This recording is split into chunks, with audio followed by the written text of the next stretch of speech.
नमस्कार दोस्तों, मैं हूं श्रीकांत सिन्हा। आज की कहानी में आपका स्वागत है। रहस्य और रोमांच के साथ साथ अंधविश्वास का लबादा ओढ़े ये क्राइम की वो कहानी है जो एक बार सुनता है वो सुन्न पड़ जाता है और अपने ही सवालों में उलझ जाता है कि आखिर स्पेन जैसे तरक्की पसंद देश में भी ऐसी दकियानूसी सोच का शिकार कोई हो सकता है। तो चलिए कहानी शुरू करते हैं। ये कहानी स्पेन की है। स्पेन में सांता क्रूज नाम का एक इलाका है। उस सांता क्रूज इलाके में एक मशहूर डॉक्टर रहते थे।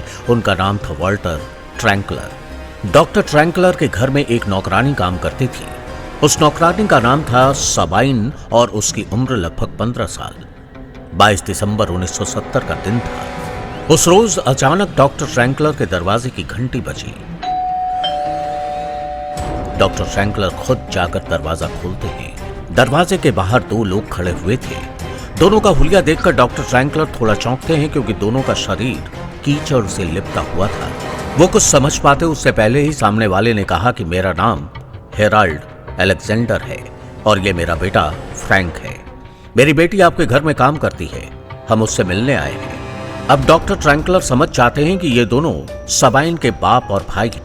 इसके बाद वो सबाइन को आवाज देते हैं। सबाइन आती है। आने के बाद अपने बाप और भाई से मिलती है। अब डॉक्टर ट्रैंकलर ये भी चाहते थे कि वो इनकी प्राइवेट बातचीत को न सुने, लेकिन उन्हें कुछ शक हो रहा था कि ऐसी क्या बात हो गई है कि इतनी गंदी हालत में सबाइन के बाप और भाई अपनी बेटी से मिलने यहाँ आया है। इसलिए न चाहते हुए भी डॉक्टर ट्रैंकलर उनकी बातचीत को सुनना चाहते थे। इसके लिए वो थोड़ी दूर पर जाकर एक दीवार के आड़ में खड़े हो गए और कान लगाकर उनके बातचीत को सुनने लगे। बातचीत को सुनने के बाद डॉक्टर ट्रैंकलर के पैरों तले जमीन खिसक गया। वो बातचीत ये थी कि बाप अपनी बेटी से कहता है कि हम लोग अभी अभी तुम्हारी माँ और दोनों बहनों को मार कर आ रहे हैं। डॉक्टर ट्रैंकलर सोचते हैं कि सबाइन 15 साल की बच्ची है। वो अपनी माँ और बहन की हत्या के बात को सुनकर चीखने लगेगी, बेहोश हो जाएगी। लेकिन डॉक्टर ट्रैंकलर अगले ही पल जो कुछ सुनते हैं वो सुनकर उनके सिर से पांव तक सिहरन पैदा हो गई। ऐसा लगा जैसे उनको काट मार गया और वो वहीं जमकर खड़े रहे, क्योंकि सबाइन अपनी बाप से कहती है कि आपने वही किया जो आपको लगा कि जरूरी है। इतना ही नहीं, सबाइन अपने बाप के हाथ को अपने हाथ में लेकर चूमती है और फिर तीनों आपस में गले मिलते हैं। इसके बाद तीनों नॉर्मल रहते हैं, जैसे कुछ हुआ ही नहीं है। इधर डॉक्टर ट्रैंकलर को कुछ समझ नहीं आता है और उनको डर भी लगता है। इसके बाद वो बेडरूम की तरफ भागते हैं और अंदर से दरवाजा बंद कर लेते हैं। दरवाजा बंद करने के बाद वो सबसे पहले पुलिस को फोन करते हैं और बताते हैं कि मेरे घर में 2 शख्स हैं जो अभी अभी 3 कत्ल करके आया है। पुलिस कहती है ठीक है, हम वहां पहुंचते हैं। लेकिन डॉक्टर ट्रैंकलर को हर पल हर मिनट भारी लग रहा था। उन्हें लग रहा था कि कहीं वो लोग अंदर ना आ जाएं, कहीं हमला न कर दें। खैर, थोड़ी देर बाद जब पुलिस घर पहुंची तो डॉक्टर ट्रैंकलर को आवाज दिया। पुलिस की आवाज सुनकर डॉक्टर ट्रैंकलर के जान में जान आती है। वो बाहर निकलते हैं और फिर हैरान रह जाते हैं। देखते हैं कि अलेक्जेंडर, फ्रैंक और सबाइन तीनों अभी भी यहीं मौजूद हैं। पुलिस पूछती है कि क्या आपने ही फोन किया था? डॉक्टर ट्रैंकलर कहते हैं कि हाँ, मैंने ही फोन किया था। फिर पुलिस पूछती है कि कातिल कहाँ है? डॉक्टर ट्रैंकलर सबाइन की तरफ इशारा करते हुए कहते हैं कि ये मेरी नौकरानी है और ये दोनों शख्स उसके बाप और भाई हैं। ये दोनों यहाँ आकर अपनी बेटी से बात कर रहे थे कि हम लोग अभी अभी तुम्हारी माँ और दोनों बहनों को मार कर आ रहे हैं। पुलिस कहती है कि उनके हाव भाव से तो कतई नहीं लग रहा है कि ये लोग कत्ल किए हैं। शायद आपके साथ मजाक किया गया होगा, क्योंकि कातिल पुलिस को देखने के बावजूद भी घर में ही डटा हुआ है। डॉक्टर ट्रैंकलर कहते हैं कि फिर इन्हीं लोगों से पूछा जाए कि आखिर बात क्या है। इसके बाद पुलिस अलेक्जेंडर से पूछती है कि क्या सच में आप लोग 3 कत्ल करके आए हैं? फिर अलेक्जेंडर जो कुछ कहता है उसको सुनकर पुलिस की हैरानी का ठिकाना न रहा। अलेक्जेंडर पुलिस से कहता है कि हाँ, मैंने कुछ देर पहले ही अपनी पत्नी और 2 बेटियों को मारा है, लेकिन ये हमारा आपसी मैटर है और आप इसमें दखल ना दें तो बेहतर होगा। पुलिस कहती है कि ठीक है, हम दखल नहीं देंगे, मगर आपका घर कहाँ है? अलेक्जेंडर बेझिझक अपने घर का एड्रेस भी बता देता है और कहता है कि वहीं तीनों लाश पड़ी है। पुलिस अधिकारी बुरी तरह से हैरान थी। उसे अब भी लग रहा था कि ये कोई शरारत तो नहीं। तब पुलिस ने बताई गई बात की सच्चाई का पता लगाने के लिए कुछ अधिकारियों को उस जगह पर भेजा जहां जुर्म करने की बात अलेक्जेंडर ने बताई थी। पुलिस जब उस जगह पहुंची तो उसके सामने एक भयानक मंजर था, ऐसा जैसा उसने अभी तक न तो कभी देखा और न ही सुना। वहां 3 शव बेहद बुरी तरह क्षत विक्षत घर में पड़े थे। एक शव बेडरूम में और 2 लिविंग रूम में। ऐसा लग रहा था कि जैसे वहां खून की होली खेली गई हो। लेकिन पुलिस की आंखें उस वक्त फटी की फटी रह गईं जब उनकी नजर कमरे की दीवारों पर पड़ी।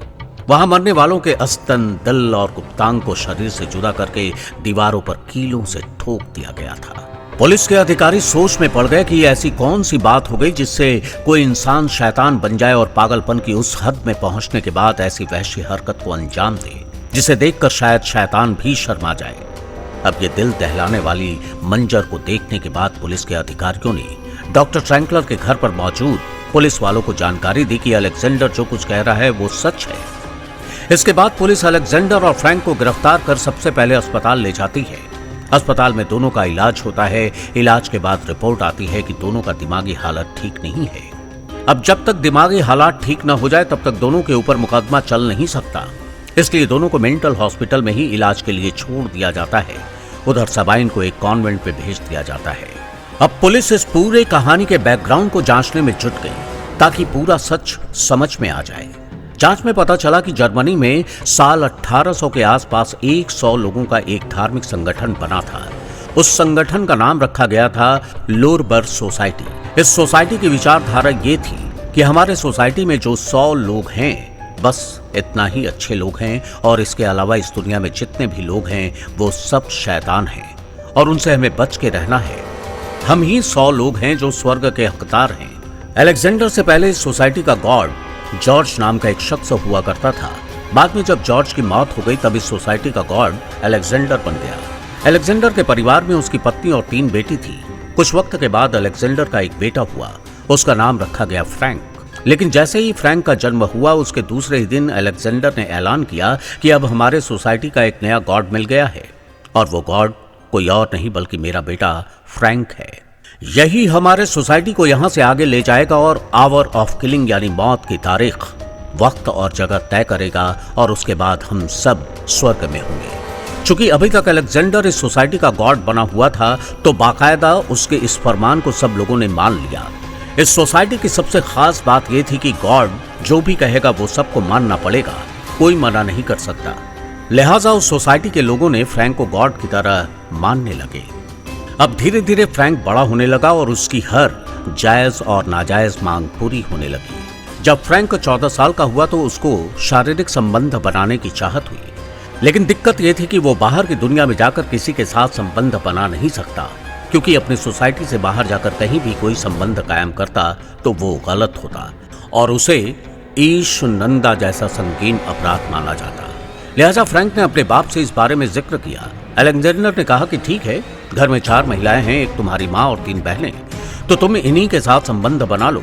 इसके बाद फ्रैंक ने गॉड के नाम पर अपनी माँ और तीनों बहनों के साथ शारीरिक संबंध बनाया। अब धीरे धीरे अलेक्जेंडर और उसके सोसाइटी के अजीब रिवाज के बारे में बात फैलनी शुरू हुई। तब अलेक्जेंडर को लगा कि वो कभी भी कानून के झमेले में फंस सकता है। इसलिए अलेक्जेंडर ने अपना बोरिया बिस्तरा समेटा और अपने पूरे परिवार के साथ जर्मनी से निकलकर स्पेन आ गया और यहां आकर सांता क्रूज इलाके के पास एक सुनसान घाटी में बस गया। हालांकि जगह जरूर बदल ली लेकिन सोच और आदतें पहले जैसी ही रही। इधर दिन प्रतिदिन फ्रैंक का पागलपन बढ़ता ही जा रहा था और अब वो पूरी तरह से बेलगाम हो चुका था। कहा जाता है कि 21 दिसंबर 1970 का दिन था। उस दिन शाम के वक्त फ्रैंक अपने घर में बैठा हुआ था। अचानक वो उठता है और अपने माँ के कमरे में जाता है। माँ लेटी हुई थी। उसने अपनी माँ के लेटने का अंदाज पसंद नहीं आया। वो उसी वक्त अपने बाप से कहा कि आवर ऑफ किलिंग आज ही है। ये सुनते ही अलेक्जेंडर खुश हो गया। इस सोसाइटी का मानना था कि हत्या महिलाओं के स्वर्ग में प्रवेश सुनिश्चित करने का एक साधन है, क्योंकि महिलाएं स्वाभाविक रूप से दुष्ट होती हैं और इस हत्या की प्रक्रिया के बिना उन्हें स्वर्ग में प्रवेश से वंचित कर दिया जाएगा। अब जब गॉड यानी फ्रैंक ने कह दिया कि आवर ऑफ किलिंग आज ही है, इसके लिए वो सबसे पहले अपनी मां को चुना। इसके बाद मां के दोनों हाथों को पीछे की तरफ बांधकर उल्टा लिटा दिया और उसके बाद एक लोहे के रॉड से उसके सिर पर मारना शुरू किया। इस बीच अलेक्जेंडर ने अपना हारमोनियम बजाना शुरू कर दिया ताकि कोई चीख पुकार आस पड़ोस के लोगों को सुनाई ना दे। फ्रैंक की दोनों बहनें भी वहीं मौजूद थी, लेकिन मां के कत्लेआम को देखकर भी उन पर कोई असर नहीं हुआ और बड़ी ही तसल्ली से अपनी बारी का इंतजार करती रही। कुछ देर के बाद उसकी मां की मौत हो गई। इसके बाद फ्रैंक ने दोनों बहनों को भी एक एक करके उसी तरीके से पीट पीट कर मार डाला। अब जैसे ही फ्रैंक ने तीनों की हत्या का काम पूरा किया, तब दोनों ने मिलकर एक तेज धार हथियार से लाशों के अशुद्ध अंगों को काटना चालू किया। उसने तीनों के अंगों को काटने के बाद उन्हें कील के सहारे दीवारों पर लटका दिया। अलेक्जेंडर और फ्रैंक ने इस काम को पूरा करने के बाद चारों ओर दौड़ना शुरू किया और जोर जोर से गीत गाने लगे और दोनों खुशी से घूमने लगे। ये सब करने के बाद दोनों बाप बेटे रात को वहां से निकलते हैं और अपने एक दूसरे घर पर जाते हैं। वहां तीसरी बेटी के साथ भी वही करना था जो उसकी मां और दोनों बहनों के साथ किया था, लेकिन इत्तेफाक से सबाइन उस दिन घर में मौजूद नहीं थी। इसके बाद दोनों वहीं इत्मीनान से सो जाते हैं जैसे कुछ हुआ ही नहीं। उसके बाद सुबह उठते हैं। सुबह उठने के बाद दोनों इन्हीं डॉक्टर ट्रैंकलर के घर पहुंचते हैं जहां उनकी बेटी काम करती थी। वहां पहुंचकर अपनी बेटी को मां और दोनों बहनों की मौत के बारे में बताते हैं, लेकिन यहाँ डॉक्टर ट्रैंकलर उनकी बात को सुन लेते हैं और तुरंत पुलिस को बुला लेते हैं। इसके बाद ही पुलिस ने अलेक्जेंडर और फ्रैंक को गिरफ्तार करके मेंटल हॉस्पिटल भेज देती है। हॉस्पिटल में रहते रहते दोनों को करीब 20 साल गुजर गए, यानी साल 1990 आ गया, लेकिन उनकी दिमागी हालत ठीक नहीं होती। एक दिन दोनों बाप बेटे उस हॉस्पिटल से भाग जाते हैं। उसके बाद से अब तक उनका कोई पता नहीं चला कि वो कहां गए। तो ये थी एक शख्स की कहानी जो गॉड बनकर अपनी ही मां बहन का रेप और हत्या किया। अब मिलेंगे किसी नए कहानी के साथ, तब तक के लिए धन्यवाद।